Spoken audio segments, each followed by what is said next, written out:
예, 안녕하십니까. 평신도 교회를 꿈꾸고 달려가고 있는 황창한 성도입니다. 오늘은 대구 평신도 교회의 내용들을 또 같이 한번 나누었으면 좋겠습니다. 교회가 어떤 건물이 아니라 회중이다 라는 사실들을 지난주에 저번의 내용에서 좀 아마 그분이 강조하신 것 같아요. 교회를 건물로 생각하는 지금 시스템, 그리고 많은 그냥 불신자들도 십자가의 종탑에 달려있는 그 건물을 무슨 교회라고 그냥 쉽게 일컬어 버리죠.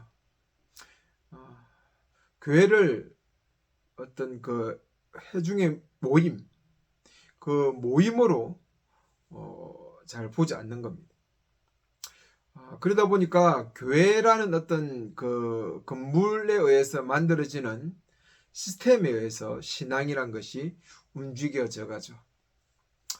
사람들의 어떤 그 모임이라는 의미면 그 사람의 모임 관계 속에서 뭔가 신앙이란 것이 이루어져 가는 것이 되어야 되는데, 그렇지 않고 어떤 건물의 어떤 안에서 이루어지는 일들을 어떤 신앙으로 보기 때문에 여러 가지 프로그램에 의해서 움직여가는 그런 신앙으로 변질되어 버린 것입니다. 그래서 교회 하면 제일 먼저 떠올라야 될 게 그냥 이런 회중, 모임, 그 사람들의 어떤 그 모임, 이것이 상당히 또 중요하다라는 것이죠. 그리고 두 번째 리스트의 이분은 예배당은 성전이 아니다. 뭐 제가 늘 강조하고 저도 또 많이 강조했던 내용들이죠. 많은 사람들이 또 이 내용도 알고 있습니다. 예배당은 절대 성전이 아니다. 예전의 분들은, 제가 고신 출신입니다. 고신에서 쭉 자라왔고 처음 신앙생활 한 것들이 고신이었고, 뭐 지금도 고신에 있던 그 목사로서의 어떤 그런 뭐 자리를 가지고 있습니다. 있고, 그때 고신의 어떤 그 정신, 그 선배들의 그 모습은 주의를 지켰던 모습이나 어떤 성전, 특히 강대상을 아주 뭐 거룩한 곳으로 생각을 합니다. 그래서 뭐 신발을 신고 올라가거나 또 뭐 그 위에 어떤 그 너무 쉽게 뭔가 누구나 올라갈 수 없는 자리, 특별하게 하나님 어떤 구별된 장소로서의 어떤 그런 개념들을 가지고 있었죠. 물론 그것은 어떤 그 종교인으로서는 의미가 있을 줄 몰라도 새 언약 하에 살아가는 그리스도인으로서는 그건 참 율법이죠. 정말 위험한 어떤 신앙이었죠. 정말 순수하게 하나님을 사랑하는 마음으로 한 모습이지만 그것이 하나의 율법이 되어버렸습니다. 그래서 그러한 부분들이 오히려 성전인 교회, 거룩한 무리 속에 거하시는 하나님에 대한 그 개념들을 참 많이 잃어버리게 만들었죠. 외향적인 어떤 외적인 신앙의 모습으로 흘러가게끔 만들어버린 그 어떤 사고들, 자기들은 물론 성경에서 그러한 어떤 의미들을 구약에서 찾아냈죠. 성전, 솔로몬 성전, 그 성전이라는 개념을 그대로 가지고 온 거죠. 그런 계시의 발전을 무시하고 하나님 나라에서 새 언약의 어떤 그 흐름들을 무시한 채 그대로 구약에 있는 내용들을 그냥 가지고 와서 어떤 성전이라고 생각하는 거죠. 교회 건물을. 성전이란 것은 특별하게 하나님께서 구별하고 하나님께서 만나 주셨고 하나님께서 거하시는 곳이기 때문에 거룩한 곳이 되는 것이죠. 그것이 성전이었죠. 솔로몬 성전, 예루살렘 성전의 그 의미도 하나님께서 함께하고 하나님께서 거하시는 곳. 실제적으로는 그것을 하나님을 어떤 건물이 거할 수는 없죠. 그러나 하나님께서 만나 주시고 하나님께서 거해 주시겠다고 약속해 주신 그 건물이기 때문에 구별된 겁니다. 거룩한 거죠, 성령이. 그러나 새 언약 하에서는 이제 이 건물의 의미는, 건물적인 어떤 그 성전의 의미는 변화되었죠. 바뀌었죠, 이제.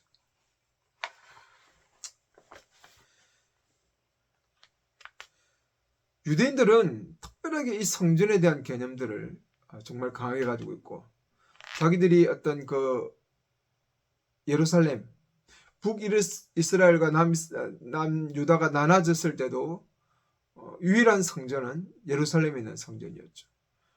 각마다 그런 해당들 그런 것들을 만들었지만 그것을 성전이라고 부르지 않았죠. 그리고 디아스포라들이 흩어져서 그런 여러 가지 해당을 만들었지만 그것을 성전이라고 부르지는 않았습니다. 그러니까 이 성전에 특별히 구별된 거룩한 건물에 대한 개념이 유대인들에게는 아주 많았죠. 강했죠. 요세푸스의 유대 전생기를 보면 성전에 대해 미신적인 사고를 가지고 있던 이스라엘 사람들은 전쟁의 위기에 처했을 때 성전에 피하게 됐다. 왜 그러냐면 하나님의 성전은 결코 무너지지 않는다라고 그렇게 생각했기 때문이죠. 근데 새언약 하에서 성전은 예수 그리스도의 그 부르심을 받아서 특별하게 불려내인 모인 회중들이죠. 그 회중이 성전이죠. 너희가 하나님의, 고린도서 3장 16절에 너희가 하나님의 성전인 것과 너희가 하나님의 성전인 것과 하나님의 성령이 너희 안에 거하시는 것을 알지 못한다. 하나님이 거하시는 곳, 하나님께서 함께 하시는 것이 바로 성전이고 그것이 바로 오늘날 교회입니다. 교회당이 아니고 교회죠. 회중들의 그 모임 속에. 고린도후서 6장 16절에 우리는 살아계신 하나님의 성전이라. 이와 같이 하나님께서 가라사대 때 내가 저희 가운데 거하며 두루 행하여 나는 저희 하나님이 되고 저희는 나의 백성이 되리라 하셨느니라. 하나님이 거하시는, 하나님의 백성들이 모이고 하나님이 거하시는 그곳이 바로 성전이죠. 이제 성전.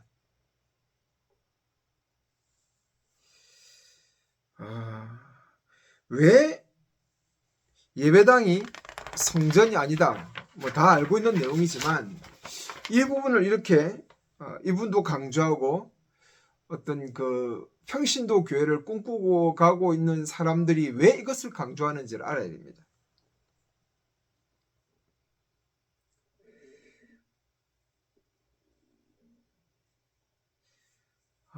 예배당을 성전이다, 성전으로 생각하면서 건물에 대한 어떤 치장, 그리고 건물을 화려하게 짓고 건물을 넓히고 뭐 건물에 쏟아붓는 돈이 어마어마하게 들어간다는 것이죠.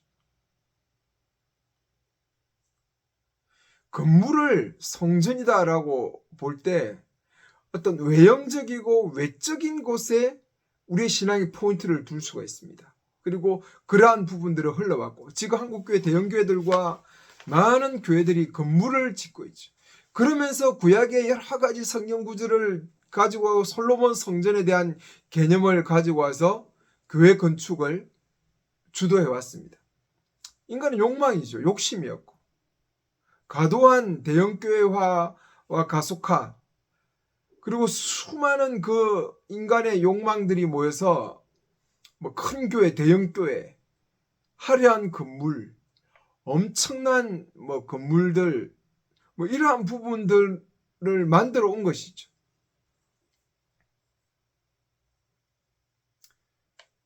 그리고 뭐 많은 어떤 그 신앙의 간정 속에 어떤 그 교회 건축, 교회를 성전화시키고 그 속에 뭔가를 드리고 어떤 신앙의 표현으로 헌금하고 뭔가 건축을 해가면서 하나님께서 하나님의 도와주시고 하나님이 은혜를 내려주시고 이런 간증들과 이야기들을 너무 많이 해왔다는 것입니다. 어떤 사람은 뭐 전세금을 자기 집은 있고 하나님의 집이 없다.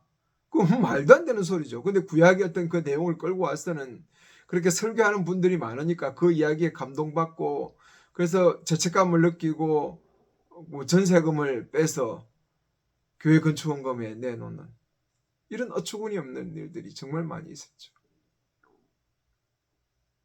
우리의 선배들은 그렇게 신앙생활을 했습니다. 그것이 순수한 신앙이라 생각했고 그것이 하나님을 잘 섬기는 것이라고 생각했지만 그러나 그것은 무지죠. 무지함으로 신앙생활한 것이죠. 그리고 그것은 신앙의 본질을 잃어버리게 만들었죠. 우리가 건물이 되어서 서로 성전이 되어가고 성전으로서의 그 기능을 하는 부분들에 대한 의미들을 잃어버린 것입니다. 성전의 기능을 그냥 교회 건물로 생각하니까 서로가 연결되어서 건물이 연결되어서 성전이 되어가고 서로가 그리스도의 몸으로서 자라간다는 그 개념 자체가 없어져 버려요. 성령이 우리 성전 안에 성령께서 우리와 함께 하심으로 뭔가 다듬어져 가고 이루어져 간다는 그 개념들이 사라져 버리고 본질의 가장 중요한 본질적인 내용들은 살아버리고 외적인 화려함 크고 뭔가 뭐 엄청난 음량을 갖추고 뭔가 큰 건물 속에서 화려한 속에서 어떤 예배하고 찬양하고 뭐 이런 것들을 어떤 신앙의 어떤 모습으로 보게 만드는 외형적인 부분. 교회가 정말 그 엄청난 이 돈들을 어떻게 이런 식으로 사용하는지, 그죠? 가난한 자들을 위한 교회가 아니라 중산층이고 부자들을 위한 화려한 교회죠. 대형 교회가 되어가는 것 모습들이 그렇죠. 정말 이것은 하나님 앞에 반드시 하나님 앞에 심판을 받을 것입니다. 진짜 중요한 본질은 잃어버리고 외형만 키우고. 언제 이런 일이 있었습니까? 중세시대 보세요. 중세시대에 그 본질적인 의미가 무너져 가니까 교회 건물이 화려해지고 뭐 바로크 양식 무슨 양식 뭐 잘 모르 화려하게 건물을 짓고 외형을 치장하잖아요. 문화재는 될 수 있을지 몰라도 하나님의 진정한 그 나라의 본질을 잃어버린 것이죠. 교회가 이 본질을 잃어버리면 항상 이런 짓들을 해요. 많은 목사님들이 자기의 어떤 목회적 성공을 이야기하면서 그냥 건물을 짓는 거죠. 그러면서 또 온갖 성경의 어떤 구약적인 내용들을 끌고 와서 그 건물을 성전화시키고 그래서 뭔가 집에서 기도하면 안 되고 교회에서 기도하면 뭔가 영빨이 더 있을 것 같고 말이죠. 그런 잘못된 어떤 미신적인 신앙들을 교회가 만들어버린 것이.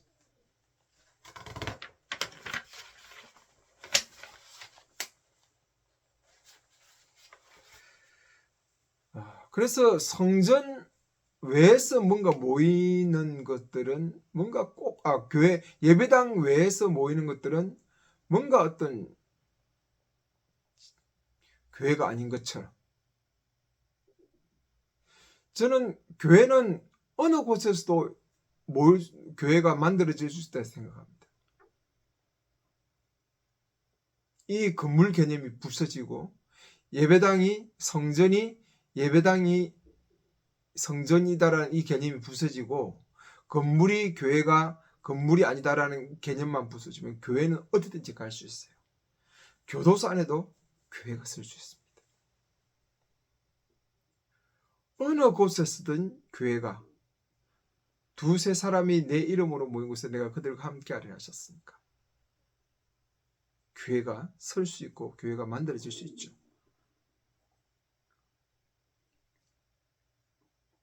근데 지금은 그게 안 되죠. 교회는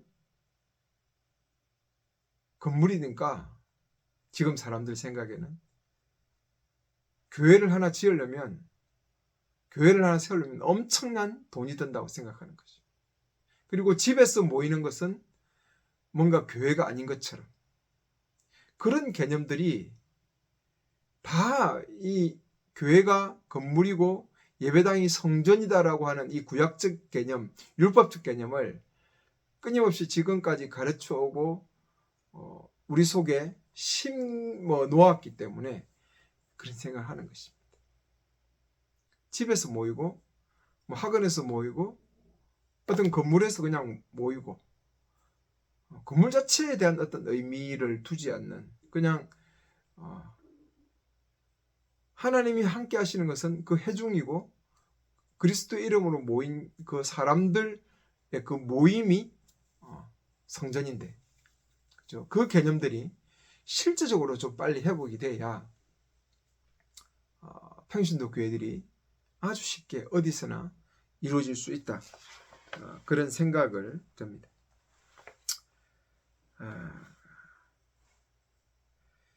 그리고 교회 헌금이 이 건물 유지비에 거의 3분의 2가 들어갑니다. 솔직히 말하면 목사 사례비와 어떤 건물 유지비로 들어가요. 정말 하려 건물들을 짓는데 돈이 어마어마하게 들어가는데 그 어떻게 참 하는지 그죠?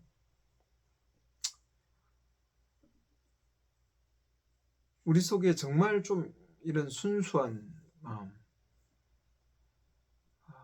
정말 성경이 이야기하고 있는 그 발을 온전히 쫓아서 살아갈 사람들이 참 필요한 시대다.